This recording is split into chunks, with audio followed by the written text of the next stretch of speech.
Hello दोस्तों, नमस्ते। आज की कहानी का नाम है आधुनिक युग की लड़की। साहिल और घर के सभी बड़े बुजुर्ग साहिल के लिए लड़की देखने के लिए जाते हैं, लेकिन लड़की के सवालों को सुनकर साहिल अंदर तक हिल जाता है। बुजुर्गों की तरफ से तो रिश्ता तय हो चुका था, कुंडली मिलान, लेन देन, सब कुछ। बस अब सब लड़का लड़की की आपसी बातचीत पर निर्भर था। बुजुर्गों ने तय किया कि लड़का लड़की आपस में बात कर एक दूसरे को समझ लें। कुछ पूछना हो तो आपस में पूछ लें। इसलिए लड़का लड़की को एकांत में बातचीत करने के लिए भेज दिया गया। लड़के को शांत देख लड़की ने कहा, आप कुछ पूछना चाहते हैं?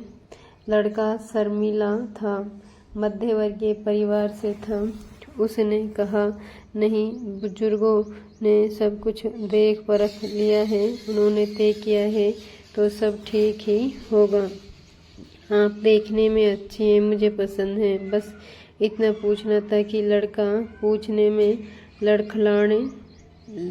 लड़खड़ाने लगा तो उसे पढ़ी लिखी सभ्य लड़की ने कहा, पूछिए, निसंकोच पूछिए, आखिर हमारी आपकी पूरी जिंदगी का सवाल है। लड़के ने पूछा, ये शादी आपकी मर्जी से? मेरे कहने का अर्थ है कि आप राजी हैं, आप खुश हैं ना? हाँ। लड़की ने बड़ी सरलता और सहजता से कहा, नहीं होती तो पहले ही मना कर देती। लड़का चुप रहा।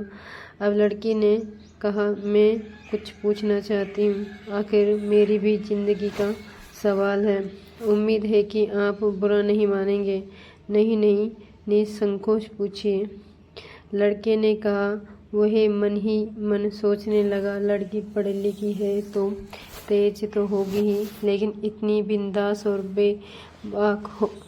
आप का शादी से पहले कोई प्रेम मेरा मतलब कोई अफेयर था क्या? क्या? लड़के ने लड़की की तरफ देखा। अरे आप घबरा क्यों गए? कॉलेज में पढ़े हो, इश्क वगैरह हो जाता है, इस में आश्चर्य की क्या बात है? सच बताना, एक दूसरे से क्या छिपाना? जी, वह एक लड़की से, बस यूं ही कुछ दिन तक। अब सब खत्म है, लड़के ने झपते हुए कहा। मेरा भी था, लड़के ने बेझिझक कहा। अब नहीं है। लड़का लड़की का मुंह ताकने लगा। क्यों, क्या हुआ? जब आपने कहा तब मैं तो ऐसा रिएक्ट नहीं किया जैसा आप कर रहे हैं। आपने तो पूछने पर बताया, मैंने तो ईमानदारी से बिना पूछे ही बता दिया। अच्छा, ये बताओ कि महीने में कितना कमा लेते हो? लड़की ने आगे पूछा। 10-12 हज़ार रुपये। मैंने वेतन नहीं पूछा, टोटल कमाई पूछी है जी, मैं घूस नहीं लेता। लड़के ने गुस्से से कहा।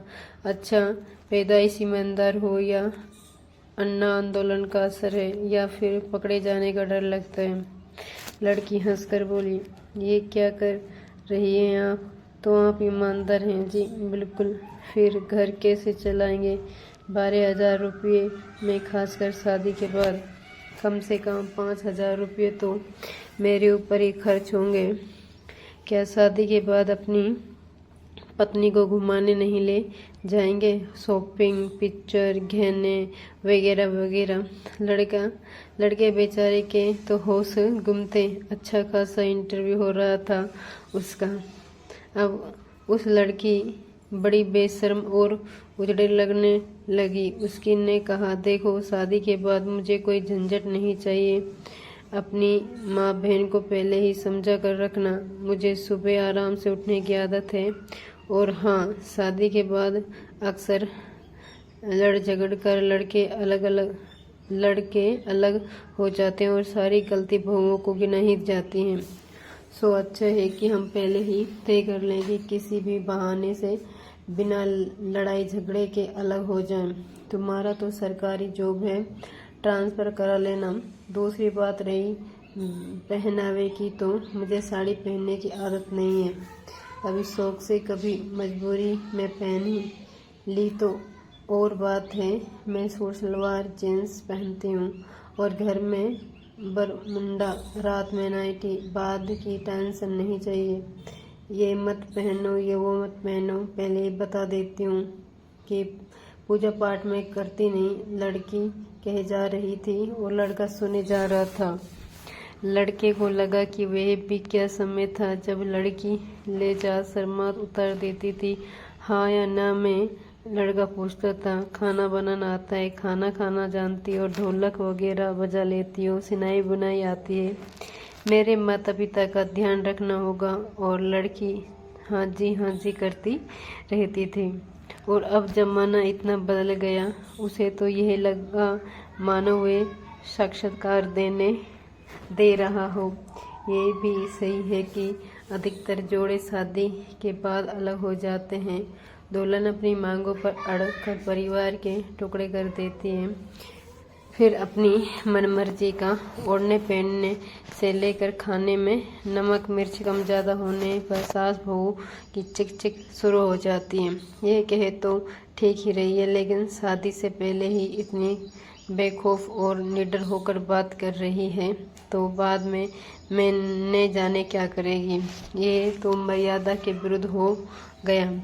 अभी पत्नी बनी नहीं और पहले से ये रंग ढंग। लड़का तो फिर लड़का था, उसे ने भी कहा शादी से पहले का भी बता दे और बाद के बाद भी तुमसे शादी करने का मतलब माँ बाप भाई बहन सब छोड़ दूँ, तुम्हारे शौक पूरे करता रहूँ, कर्तव्य एक भी नहीं और अधिकार गिनाते हैं। ये क्या बात हुई? लड़के ने कहा जो होता है वह तो बता दिया, तो क्या गुनाह किया? सच ही तो कहा है, इसमें क्या जुर्म हो गया? ये कोई तरीका है कहने का? ये कहती कि तुम्हारा घर संभालूंगी, बड़े बूढ़ों का आदर रखूंगी, सबका ध्यान रखूंगी तो अच्छा लगता है। ये सब तो आया के काम है। बाई है घर पर काम वाली या हमेशा मुझसे ही सब करवाने के चक्कर में हो? धोबिन भी है, बर्तन झाड़ू पोछा वाली भी है, पत्नी चाहिए या नौकरानी? लड़का भी उत्तर देने लगा, क्या जो पत्नी अपने घर का काम करती हैं वो नौकरानी होती हैं? अरे आप तो नाराज हो गए। लड़की ने अपनी हंसी दबाते हुए कहा, सरकारी नौकरी में हो, ऊपरी कमाई तो होगी ही, फिर मेरे पिता दहेज में वॉशिंग मशीन तो देंगे ही, कपड़े धुलाई काम आसान हो जाएगा। मैं तो कुछ बातें पहले से स्पष्ट कर रही हूँ, जैसे मुझे 3-4 सीरियल देखने का शौक है और मैं कभी मिस नहीं करती। अब ऐसे में कोई काम बताए तो मैं टस से मस नहीं होने वाली। अपने दहेज के टीवी पर देखूंगी, चिंता मत करना, किसी और के मनपसंद सीरियल के बीच में नहीं घुसूंगी।